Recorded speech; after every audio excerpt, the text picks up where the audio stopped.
ஆண்டவருடைய நாமம் மகிமைப்படுவதாக. இந்த நல்ல வேலைக்காய் நான் ஆண்டவரை துதிக்கிறேன்.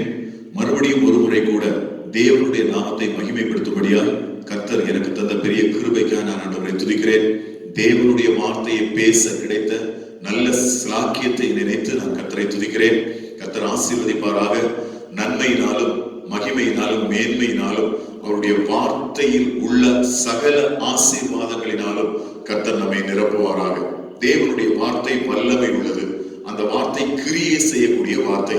நிச்சயமாக விசுவாசத்தோடு இந்த வார்த்தையை நீங்க கேட்பீங்கன்னா உங்களுடைய வாழ்க்கையில இன்றைக்கும் இந்த வார்த்தை கிரியை செய்யும். கர்த்தர் ஒரு பெரிய அற்புதத்தையும் கர்த்தர் ஒரு பெரிய மாற்றத்தையும் ஒரு பெரிய மகிமையும் உங்க வாழ்க்கையில கட்டளையிடுவார். நீங்க எந்த சூழ்நிலையில இருந்தாலும் பரவாயில்ல, வார்த்தை தேவனுடைய வார்த்தைக்கு செவி கொடுங்கள். அந்த வார்த்தை நிச்சயமாய் உங்களுடைய வாழ்க்கையில ஒரு பெரிய மாற்றத்தை கட்டளையிடும். இன்றைக்கு சற்று நேர தியானத்துக்காக ஒரு வேத வார்த்தையை நான் உங்களுக்கு வாசிக்கும்படியாக விரும்புகிறேன். யோவான் எழுதின சுவிசேஷம் 21 அதிகாரம் 1 முதல் ஒரு சில வார்த்தைகளை வசனங்களை நான் வாசிக்கிறேன். இவைகளுக்கு பின்பு இயேசு திபேரியா கடற்கரையிலே மறுபடியும் சீசருக்கு தம்மை வெளிப்படுத்தினார். வெளிப்படுத்தின விவரமாவது, சீமோன் பேதுருவும் திதிமு எனப்பட்ட தோமாவும் கலிலேயா நாட்டில் உள்ள கானா ஊரானாகிய நாத்தான்வேலும் செபதேயுவின் குமாரனும் அவருடைய சீஷரில் வேறு 2 பேரும் கூடி இருக்கும் போது சீமோன் பேதுரு மற்றவர்களை நோக்கி, மீன் பிடிக்க போகிறேன் என்றார். அதற்கு அவர்கள், நாங்களும் உம்முடனே வருகிறோம் என்றார்கள். அவர்கள் புறப்பட்டு போய் உடனே படவில் ஏறினார்கள். அந்த ராத்திரியிலே அவர்கள் ஒன்றும் பிடிக்கவில்லை. ஸ்தோத்திரம், அல்லேலூயா. ஆண்டவருடைய நாமம் மகிமைப்படுவதாக. இயேசு இந்த உலகத்திலே 33.5 வருஷம் உயிர் வாழ்ந்தார். 3.5 வருஷம் ஒரு மேலான ஊழியத்தை அவர் இந்த உலகத்திலே செய்தார். அநேக அல்லேலூயா அவர் மேல் விசுவாசம் வைத்தார்கள். அநேக அற்புதங்களையும் அதிசயங்களையும் பெற்றுக் கொண்டார்கள். அந்த 3.5 வருஷ ஊழியமானது மிக ஆச்சரியமானதாய் காணப்பட்டது. அந்த நாட்களிலே அவர் தமக்கென்று 12 சீஷர்களை தெரிந்து கொண்டார்.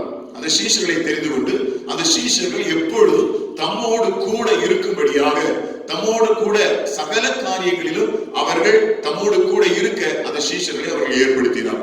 அந்த சீஷர்கள் எப்பவும் இயேசுவோட கூடவே இருந்து கொண்டிருந்தார்கள். இப்போ இயேசு மரித்து 3 நாட்கள் அடக்கம் பண்ணப்பட்டு உயிரோடு எழுப்பினார். எழுப்பின பிறகு இந்த நேரத்துல சில காரியங்கள் இங்கே நடக்கிறது. அதான் இவைகளுக்கு பின்பு அப்படின்னு சொல்லி அந்த அதிகாரம் துவங்குகிறத பார்க்கிறோம். சில சம்பவங்கள் அங்கே நடக்கிறது. இயேசுனுடைய மரணம், இயேசுனுடைய அடக்கம், இயேசுனுடைய உயிர்த்தெழுதல், இயேசு இவருடைய வாழ்க்கையில் இல்லாததான சில தருணங்கள். இது அவர்களுக்கு மிகுந்த வேதனையையும் சில மிகுந்த கஷ்டத்தையும் சில அல்லேலூயா போராட்டத்தையும் உங்க வாழ்க்கையில கொண்டு வருது. உடனே இவங்க என்ன செய்யறாங்க தெரியுமா? பேதுரு என்கிற அதில் முக்கியமான சீஷன் வலையை எடுத்துக்கிட்டு தான் விட்டு வந்ததான அந்த தொழிலை தான் திரும்பவும் செய்யும்படியாக போனோம். சில காரியங்கள் அவருடைய வாழ்க்கையிலே நடக்க ஆரம்பிக்கிறது. சில காரியங்கள் அவருடைய வாழ்க்கையில சோதரம் சில காரியங்கள் நடக்கிறதை நாம் கவனிக்க முடியும். அது எப்படின்னா சோதரம் சில காரியங்கள் அவங்க வாழ்க்கையில நடக்கிறது. அவங்க என்ன செய்யறாங்க? விட்டு வந்ததான சில காரியங்களை என்ன செய்கிறார்கள் என்றால் அவர்கள் திரும்ப எடுத்துக் கொள்கிறார்கள். வலையை விட்டுட்டு வந்தாங்க இயேசுக்கு பின்னால. இயேசு சொன்னாரு, நீ வலையை விட்டுட்டு வார அல்லேலூயா மீன் பிடிக்கிற உன்னை மனுஷனை பிடிக்கிறவங்க மாற்றுவேன் அப்படின்னு சொன்னாரு. ஆனா இங்க பாத்தீங்கன்னா இயேசு பரமேறி போன பின்பு அல்லேலூயா அல்லது இயேசு மரித்து அடக்கம் பண்ணப்பட்டு உயிரோடு எழும்பின பின்பு சில காரியங்கள் இங்க நடக்கிறத பார்க்கிறோம். அப்போ பேதுரு என்ன செய்யறான்? தான் விட்டு வந்ததான வலையை, தான் விட்டு வந்ததான படகை எல்லாம் எடுத்துக்கொண்டு நாம் பழையபடியும் மீன் பிடிக்க போகிறேன் என்கிறதான ஒரு சூழ்நிலைக்குள்ள அவன் கடந்து வந்துட்டான். அவனோடு கூட சில சீஷர்களும், நாங்களும் உங்களோடு கூட மீன் பிடிக்க வருகிறோம் என்று சொல்லி இவங்க எல்லாருமா சேர்ந்து என்ன செய்யறாங்கன்னா மீன் பிடிக்கும்படியா கடந்து போகிறார்கள். போகும்போது அங்க எழுதப்பட்டிருக்கிறது, அந்த ராத்திரியிலே அவர்களுக்கு ஒன்றும் அகப்படவில்லை.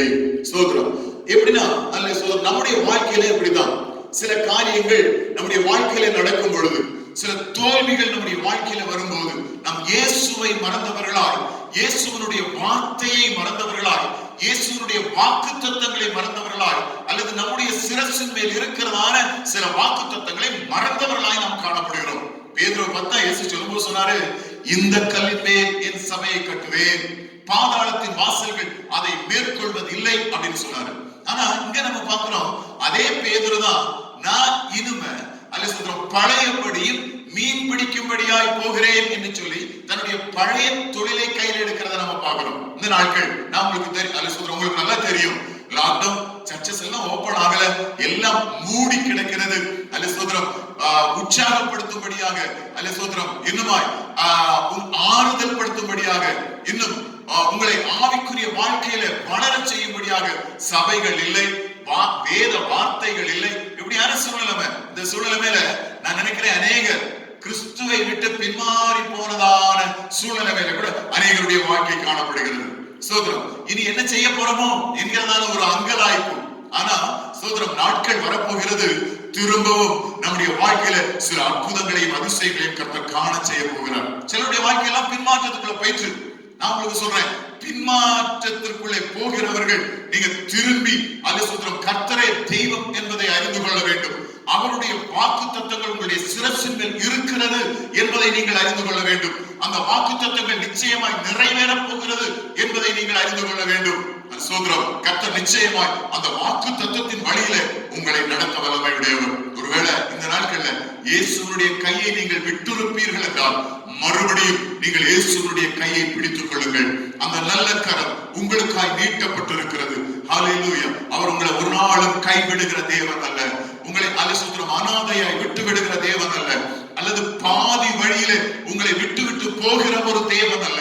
நிச்சயமாய் கரம் பிடித்தவர், நம்மை நடத்த வல்லமை உடையவர். இங்க நம்ம வாசிக்கிறோம், அந்த ராத்திரியில அந்த பழைய தொழில் எடுத்துட்டு போறாங்க.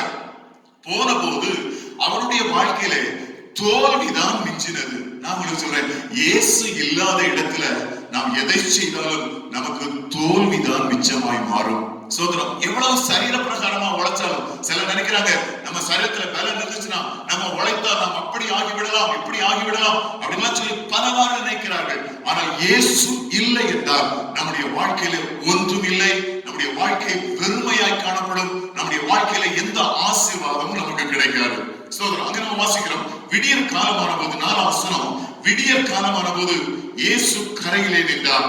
அவரை இயேசு என்று சீஷர்கள் அறியாதிருந்தார்கள். சோதரம் சில நேரங்கள்ல நம்முடைய வாழ்க்கையில இப்படித்தான். அல்ல சோதரம் ஜெபம் இல்லாத சில நேரங்கள், வேத வாசிப்பு இல்லாத சில நேரங்கள், ஆராதனைகள் இல்லாத சில நேரங்கள், உபவாச ஜெபங்கள் இல்லாத நேரங்கள், அந்த நேரத்திலையும் இயேசு உங்க பக்கத்துல தான் நிற்கிறாரு.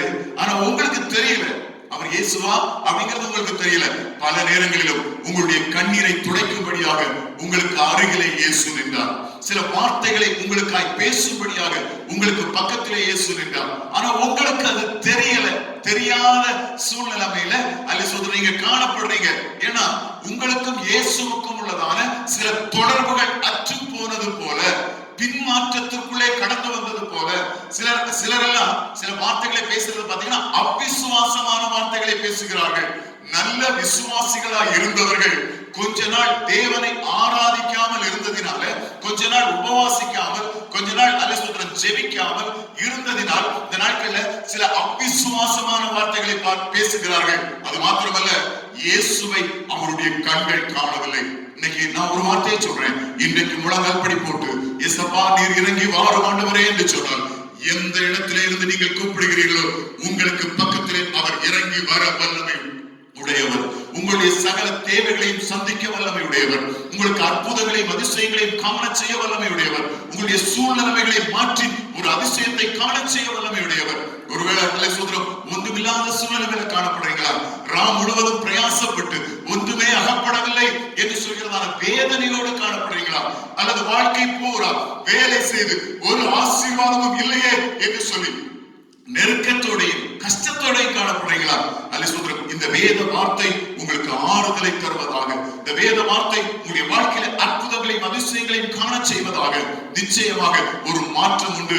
இயேசு உங்க அருகிலே நின்று கொண்டிருக்கிறார். அருமையான அல்லேலூயா தம்பி, அருமையான தங்கச்சி, அருமையான தாயாரே, அல்லேலூயா அருமையான தகப்பனாரே, உங்களுக்கு பக்கத்துல அல்லேலூயா நான் பேசுகிற இயேசு, இன்றைக்கும் ஜீவனோடு இருக்கிற இயேசு உங்க அருகாமையில உங்க வீட்டுக்குள்ள அல்லேலூயா அவர் கடந்து வந்திருக்கிறார். இந்த வார்த்தையை விசுவாசத்தோட நீங்க கேட்பீங்களா?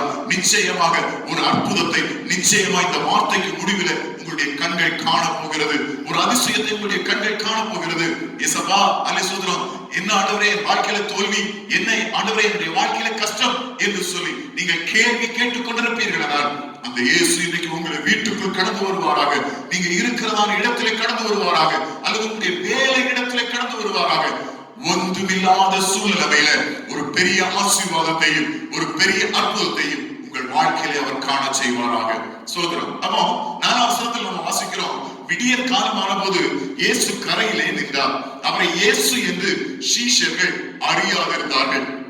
5ஆம் வசனம் சொல்கிறது, இயேசு அவர்களை நோக்கி, பிள்ளைகளே, புசிக்கிறதற்கு ஏதாவது உங்களுக்கு உண்டா என்றார். அதற்கு அவர்கள் ஒன்றும் இல்லை என்றார்கள். இயேசு அவங்களை பார்த்து கேட்கிறார், அல்ல சோதரம், ஒருவேளை அல்ல சோதரம் இயேசுவை விட்டு பின்மாறி ஓடி போன உங்களையும் இந்த வேளையில இயேசு கூப்பிடுறார், பிள்ளைகளே, உங்களிடத்தில் ஏதாவது உண்டா? அல்லேலூயா. இந்த அல்ல சோதரம் வேளையில உங்களுடைய விசுவாசத்தை பற்றி ஆண்டவர் கேட்கிறார். உங்களுடைய விசுவாசம் இந்த நாட்களிலே எப்படிப்பட்டதாய் காணப்படுகிறது? உங்களுடைய ஆலோசனை உங்களிடத்தில் ஜெபம் காணப்படுகிறதா? உங்களிடத்தில் வேத வாசிப்பு காணப்படுகிறதா? உங்களிடத்தில் ஆதியில் கொண்டிருந்ததான அன்பு, இயேசுவின் மேல் உள்ளதான அன்பு காணப்படுகிறதா? அந்த உபவாசத்தினுடைய வாஞ்சை, ஆராதனையை குறித்ததான வாஞ்சை, இவைகள் உங்களிடத்தில் காணப்படுகிறதா என்று சொல்லி இயேசு இந்த வேளையில் பிள்ளைகளே என்று சொல்லி அருமையாய் உங்களை பார்த்து கேட்கிறார். உங்கள்கிட்ட உண்டா? ஏதாவது காணப்படுதா?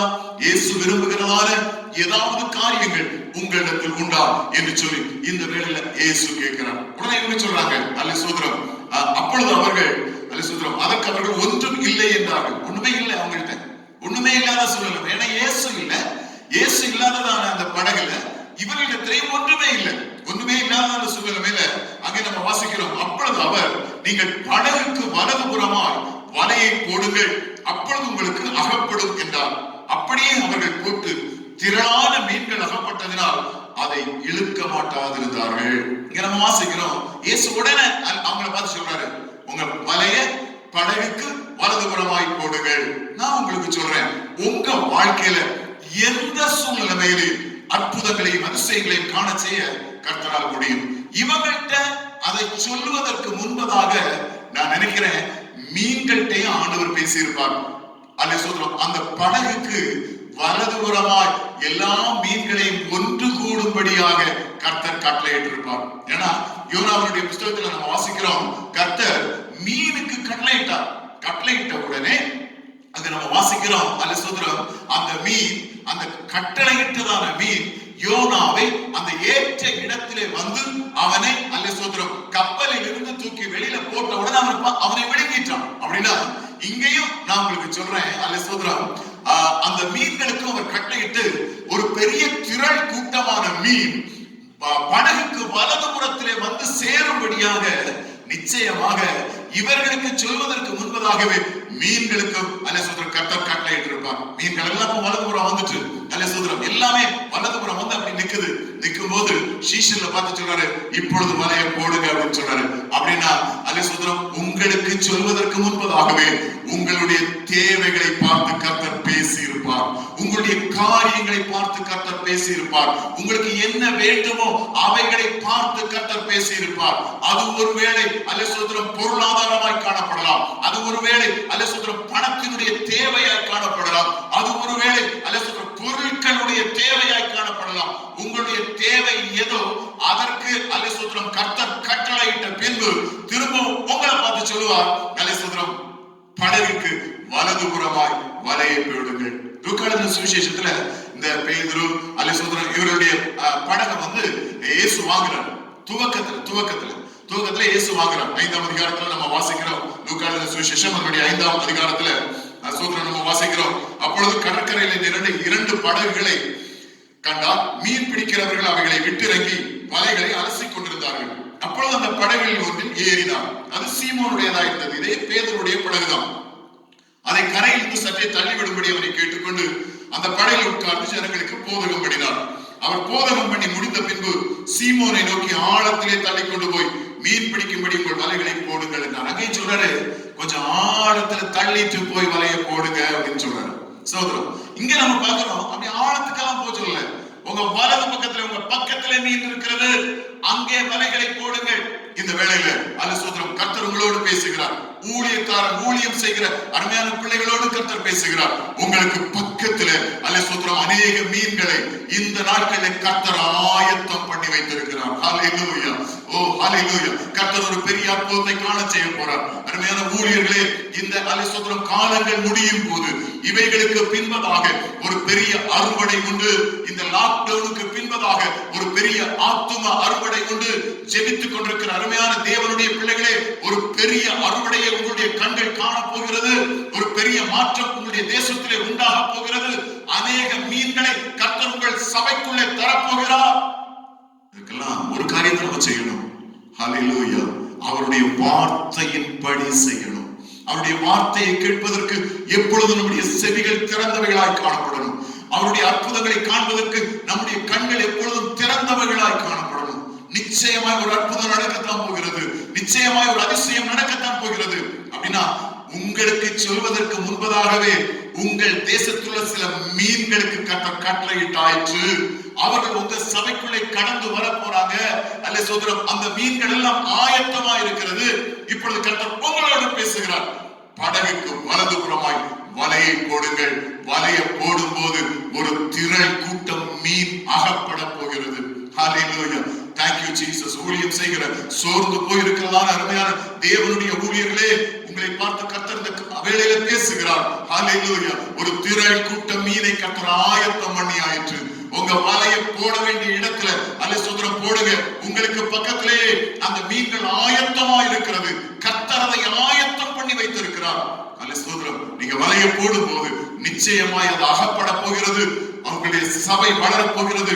கர்த்தர் ஒரு பெரிய மாற்றத்தை கட்டளையிட போகிறார். இங்க நம்ம வாசிக்கிறோம், அங்க பேதுருவை அவருடைய கூட்டாளிகளையும் பார்த்து இயேசு பேசுறாரு. படகுக்கு வலதுபுறமாய். இவங்க வேற ஒண்ணுமே சொல்லல. ஆனா லூக்கா எழுதின சுவிசேஷத்தில் சொல்றாங்க, ராம் முழுதும் பிரயாசப்பட்டோம், எங்களுக்கு ஒண்ணு கிடைக்கல அப்படின்னு சொல்றாங்க. ஆனா இங்க அவங்க வேற ஒண்ணுமே சொல்லல.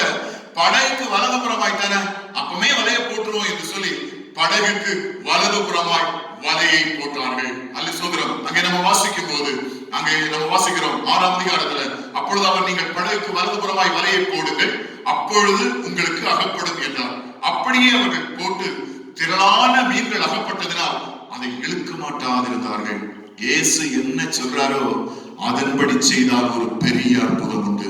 ஹல்லேலூயா. இந்த வேளையில ஆண்டவரே, எனக்கு பொருளாதாரத்தில் அநேக கஷ்டங்கள், நான் ஒண்ணும் இல்லாம இருக்கிறேன், அநேக தேவைகள் எனக்கு உண்டு, சொந்தம் என்று சொல்ல எதுவுமே இல்லை என்று சொல்லி வேதனையோடு கஷ்டத்தோடு உங்களுடைய வீடுகளில் நீங்க காணப்படுவீர்கள் என்றால் கர்த்தர் உங்களோடு பேசுகிறார். உங்களுடைய பொருளாதார தேவையின் மேல அல்லேலூயா கர்த்தர் என்ன சொல்லுகிறாரோ அதன்படி செய்யுங்க. ஆண்டவரே, நான் என்ன செய்ய வேண்டும் என்று சொல்லி ஆண்டவர்கிட்ட கேளுங்க.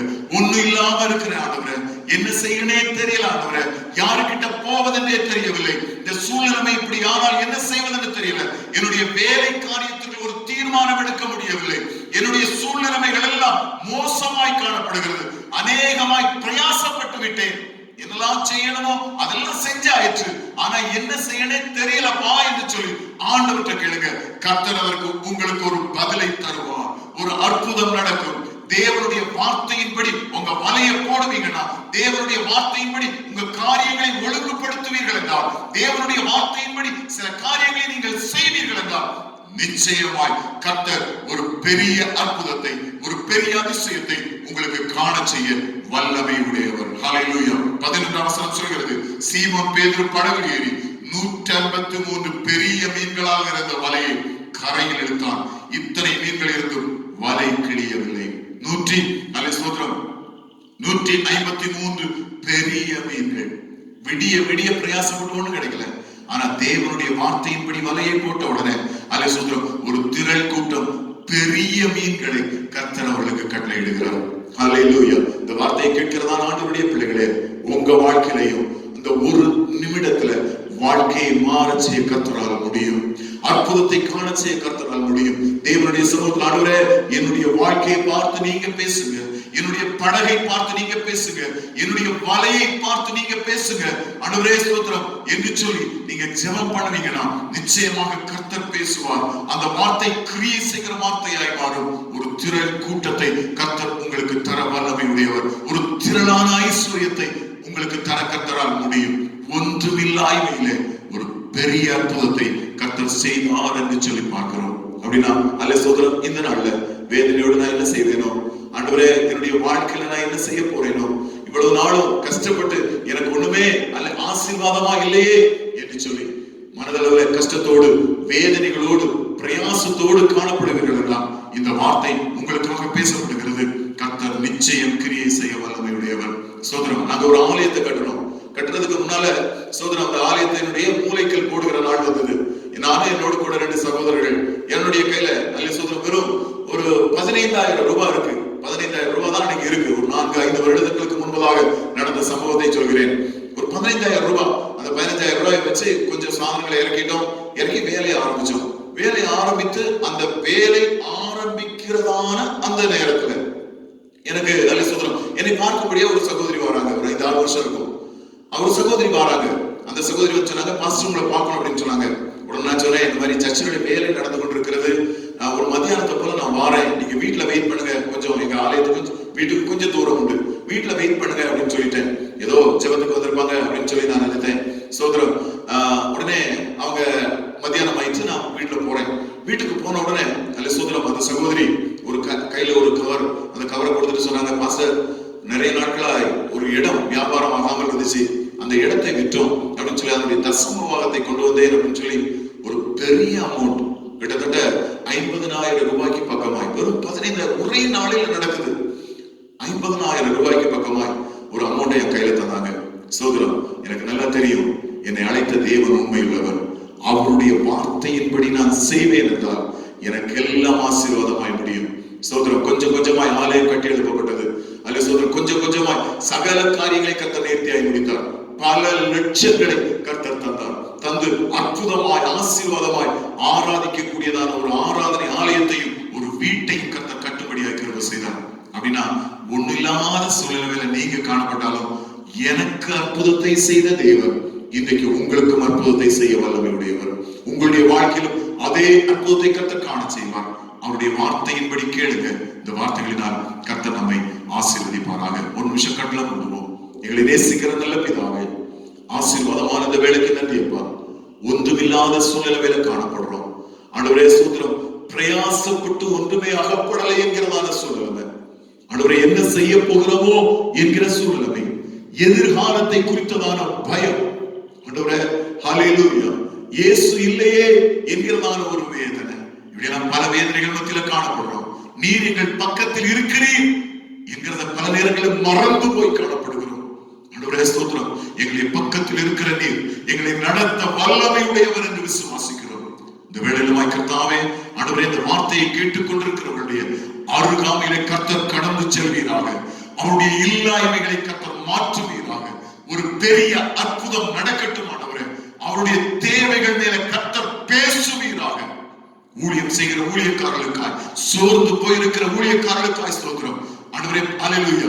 அவர்களுடைய படகின் வலது புறத்திலே பெரிய மீன்களை கர்த்தர் ஆயத்தப்படுத்தி வைத்திருக்கிறீங்க ஆண்டவரே ஸ்தோத்திரம். அந்த மீன்கள் எல்லாம் சீக்கிரத்தில் அவருடைய சபையிலே சேர போகிறபடி நான் ஸ்தோத்திரம் ஆண்டவரே. இந்த நாட்கள் ஆண்டவரே ஸ்தோத்திரம் எல்லா காரியங்களிலும் வேதனைகளோடும் கஷ்டத்தோடும் காணப்படுகிற அநேகர் உண்டு அப்பா.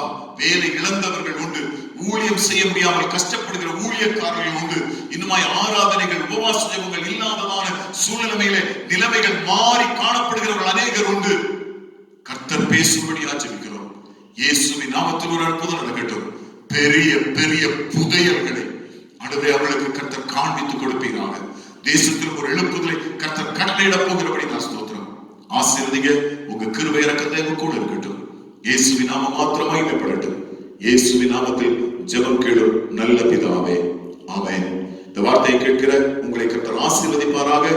தொடர்ந்து இந்த வசனம் கிரியை செய்கிறதாய் மாறட்டும். ஒண்ணுமில்லையே என்கிறதான சூழ்நிலைகளை காணப்படுகிறா. இன்னைக்கு கர்த்தர் ஒரு அற்புதத்தை காண செய்து பேதுருடைய படகை, பேதுருடைய வலையை நிரம்ப செய்தவர். உங்களுடைய வாழ்க்கையிலேயும் ஒரு பெரிய நிரப்புதலை, ஒரு பெரிய ஆசீர்வாதத்தை கர்த்தர் காண செய்வார். தொடர்ந்து இந்த வேத வார்த்தைகளை கேட்க வருகிறீங்கன்னா எங்களுடைய இந்த ஹெப்ரோன் சர்ச் என்கிறதான யூடியூப் சேனலை, ஃபேஸ்புக் சேனலை நீங்க டவுன்லோட் பண்ணுங்க, சப்ஸ்கிரைப் பண்ணுங்க. கர்த்தர் உங்களை ஆசீர்வாதமாய் நடத்துவார். ஆமென், ஆமென்.